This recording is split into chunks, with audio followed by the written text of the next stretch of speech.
देखिए class 8 topic कौन सा साइंस है ना, चैप्टर 2 और क्या लिखा हुआ है धातु एवं क्या अधातु, धातु एवं क्या अधातु, मेटल एंड क्या नॉन मेटल।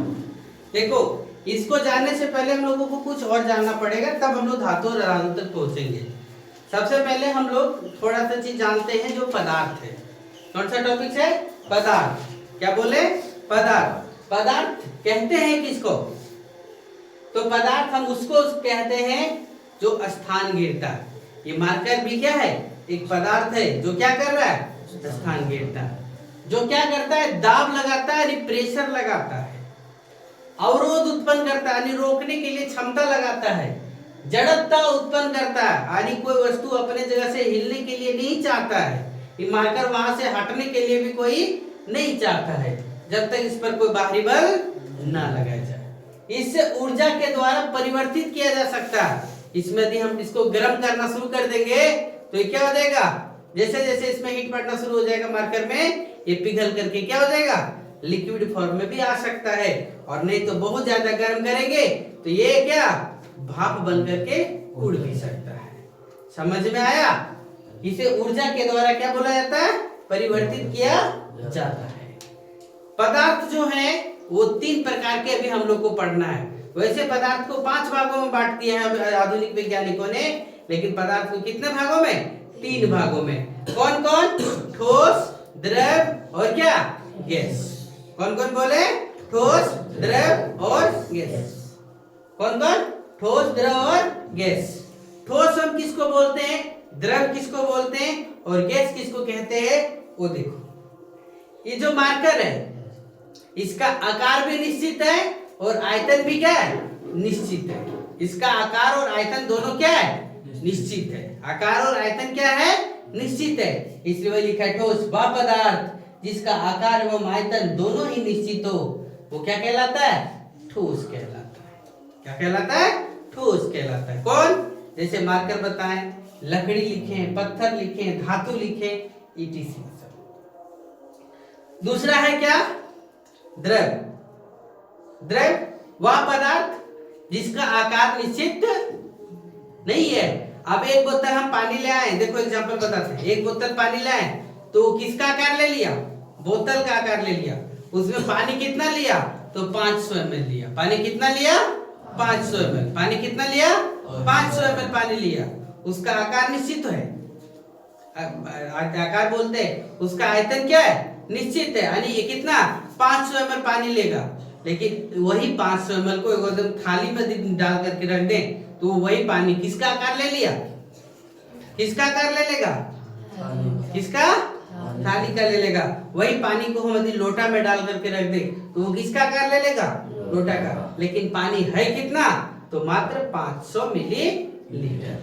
कितना मात्र 500 मिलीलीटर। अर्थात द्रव का आकार निश्चित नहीं होता है, आयतन निश्चित होता है।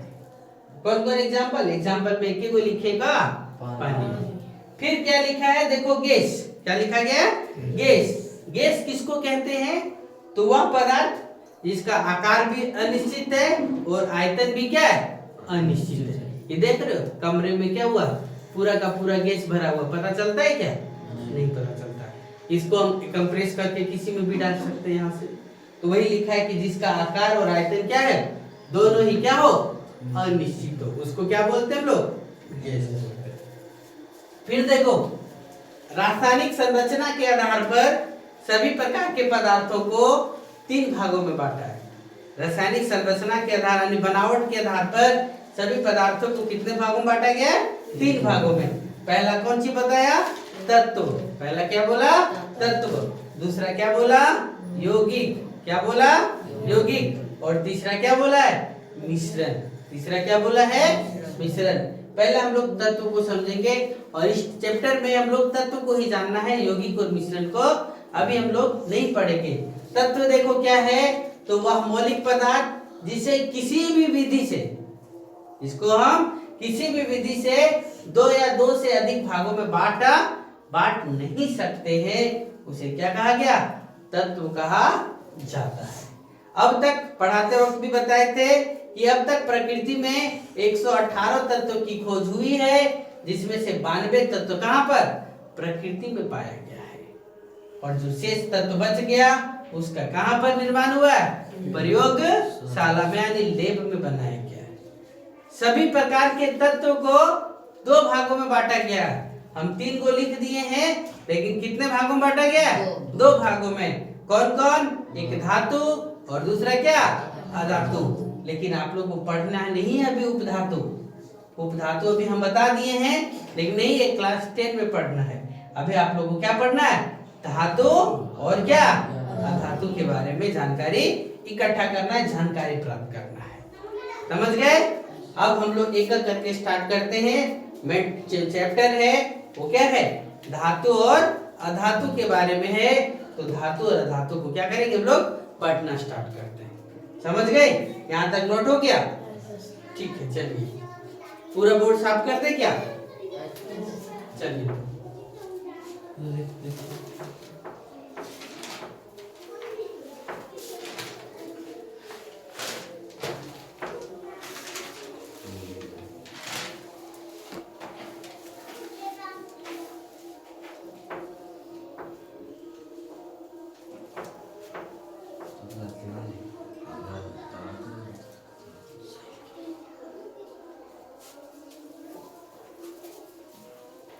अब हम लोग एक एक करके पढ़ेंगे। सबसे पहला पॉइंट पढ़ेंगे धातु के बारे में।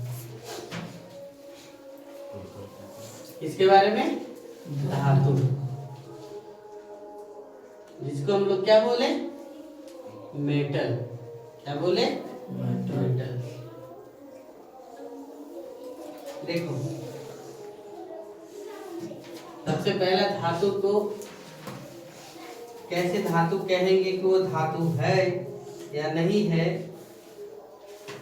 तो सभी पहले इन सभी का ऐसे इसको मिटा देते हैं, लिखते हैं धातु तथा अधातु का क्या? भौतिक गुणधर्म को पहले पढ़ लेते हैं। इसको पढ़ लेते हैं, धातु तथा अधातु के क्या? भौतिक गुणधर्म को पहले पढ़ लेते हैं। इसके बाद रासायनिक गुणधर्म को पढ़ेंगे। तो सबसे पहले हम धातु के भौतिक गुणधर्म को पढ़ते हैं कि धातु को पहचानेंगे कैसे। धातु के भौतिक गुणधर्म क्या है? सो देखो, इसको देखेंगे कैसे पता करेंगे। सो सबसे पहले हम लोग पढ़ेंगे इसका दिखावट, यानी ये दिखता कैसे है। तो सामान्यतः सभी धातु भूरे रंग के होते हैं। सामान्यतः सभी धातु किस रंग के होते हैं? भूरे रंग के होते हैं। किंतु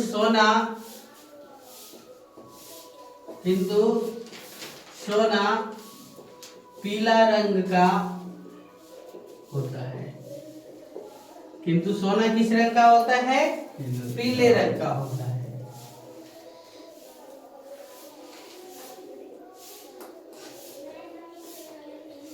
दूसरा भौतिक अवस्था।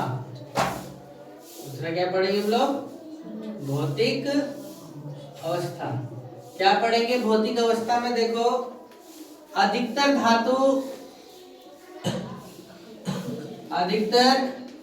धातु कमरे के तापक्रम पर, क्या लिख रहे देखना, अधिकतर धातु कमरे के तापमान पर यानी तापक्रम पर क्या होता है? ठोस अवस्था में होता है। जितना भी धातु पाया जाता है वो अधिकांशतः क्या होता है? ठोस अवस्था में होता है। ठोस समझ में आया कि क्या है? सो है ना, ठोस अवस्था में होता है। समझ गए? एग्जाम्पल, जस्ता, लोहा, टीन, तांबा, पीटीसी। समझ गए? अपवाद में इसमें आता है। यह है अपवाद, आपका क्वेश्चन बनता है। ये जो अपवाद लिख रहे हैं ना, यही क्वेश्चन बनता है। और क्वेश्चन क्या बनता है कि पारा एक धातु है जो द्रय अवस्था में होता है। पारा एक धातु है जो किस अवस्था में होता है? द्रय अवस्था में होता है। दूसरा अपवाद है सोडियम एवं पोटेशियम। सोडियम एवं पोटेशियम मुलायम धातु है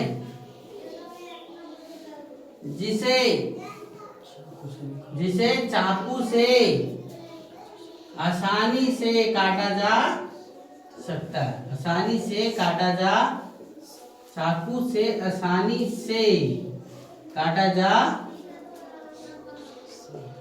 सकता है। चाकू से आसानी से क्या कर सकते हैं हम लोग? काट सकते हैं। समझ में आया? तीसरा भौतिक गुणधर्म पढ़ेंगे हम लोग। इसका क्या? चमक। जितना भी धातु है सब में क्या होता है? चमक पाया जाता है।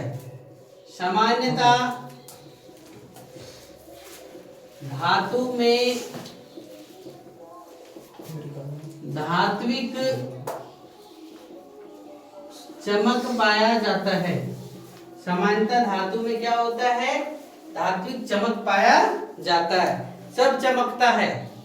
जितने भी अधिकांश धातु सब क्या होते हैं? चमकते हैं। चौथा क्या है? देखो,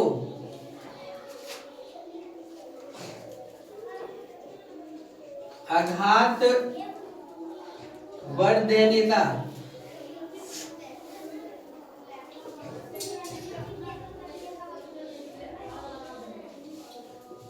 आघात वर्धनीयता अर्थात आघात वर्धनीयता मतलब क्या? इसको फिट करके हम लोग क्या कर सकते हैं? शीट में बदल सकते हैं। इन्हें ठोकने पीटने पर बिना टूटे, थोड़ा बाहर जाकर के लोग को दो तो, बिना टूटे पतली चादर में बदल दिया जा सकता है।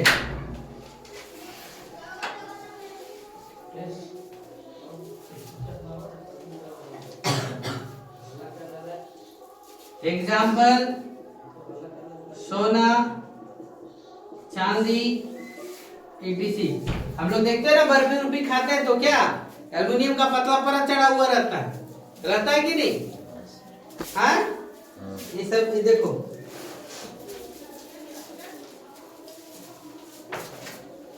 इसके बाद है तन्यता। क्या दिया? तन्यता। तन्यता मतलब क्या? खींच सकते हैं। तन्यता मतलब क्या? खींचना। देखो, धातुएं लचीली होती है। धातुएं क्या होती है? लचीली होती है। इसी कारण से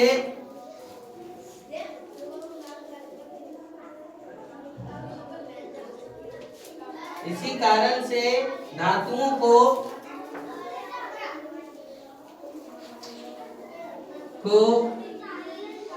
पतली पतली लंबी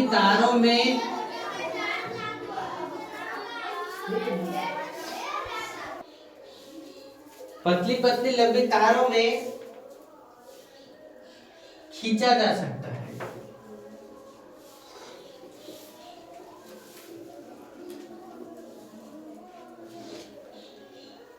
है ना? चांदी, तांबा, सोना। एग्जाम्पल में चांदी, सोना, तांबा अधिक क्या होती है? लचीली धातु है।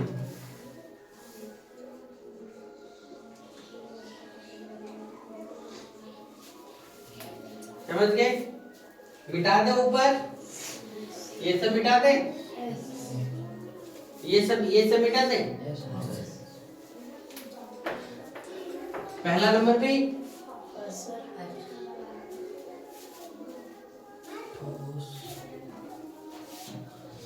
फिर आया पांचवा बात कौन सा? छठा क्या है तो देखो, धवनात्मकता,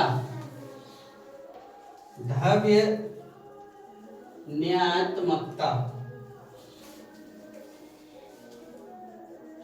धवन्यात्मकता मतलब क्या? यदि धातु को पीटेंगे तो आवाज उत्पन्न करेगा, धातु को पीटेंगे तो क्या करेगा? आवाज उत्पन्न करेगा। वही लिखा है क्या कि धातुएं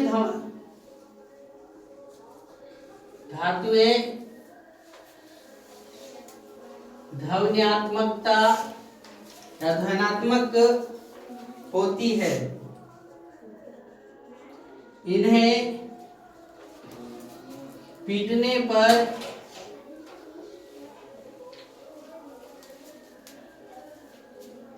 गूंजने वाली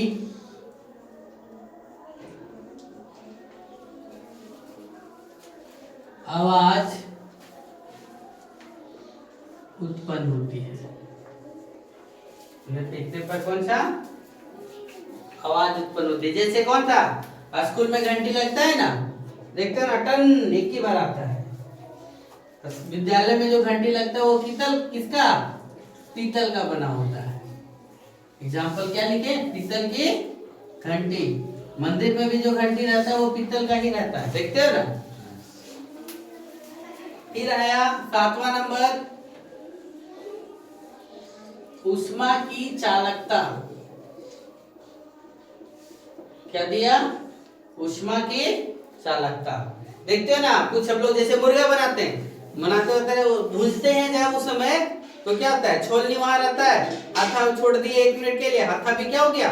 छोलनी का हाथा भी क्या हो जाता है? गर्म हो जाता है। गर्म हो जाता है तो क्या, अर्थात धातुओं में क्या होती है? ऊष्मा की चालक करती है।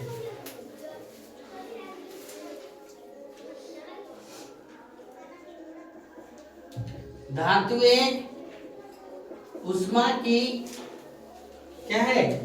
अच्छी सुचालक होती है। धातुएं ऊष्मा की क्या होती है? अच्छी सुचालक होती है। इसी गुण के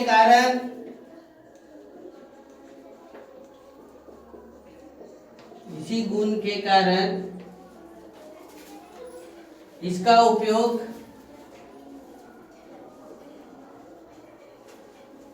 खाना बनाने वाले बर्तन के लिए किया जाता है। इसी गुण के कारण इसका उपयोग खाना बनाने वाले बर्तन के रूप में किया जाता है। वाले बर्तन, तापन तत्व ईटीसी के रूप में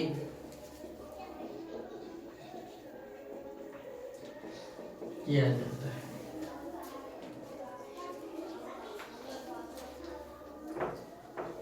इधर बिठाते इधर एक ही वही वाला मुझे बस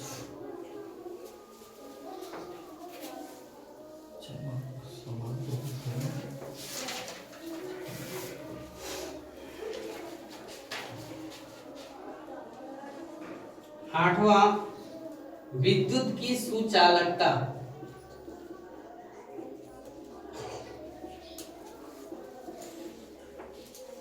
विद्युत की क्या? सुचालकता। धातुएं विद्युत की अच्छी चालक होती है। धातुएं विद्युत की क्या होती है? अच्छी चालक होती है। यही कारण होता है, देखते हो ना हम लोग, जो बिजली का तार जो आता है वो तांबे का बनाते हैं।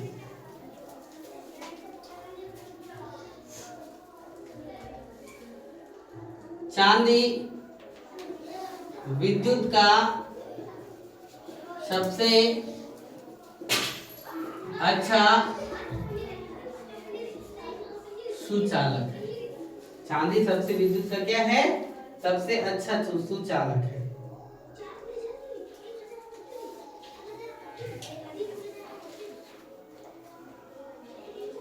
समझ गए? ये आप लोग का टॉपिक्स था कौन सी का? धातु को पहचानने के लिए भौतिक गुणधर्म में से बस थोड़ी सी जानकारी।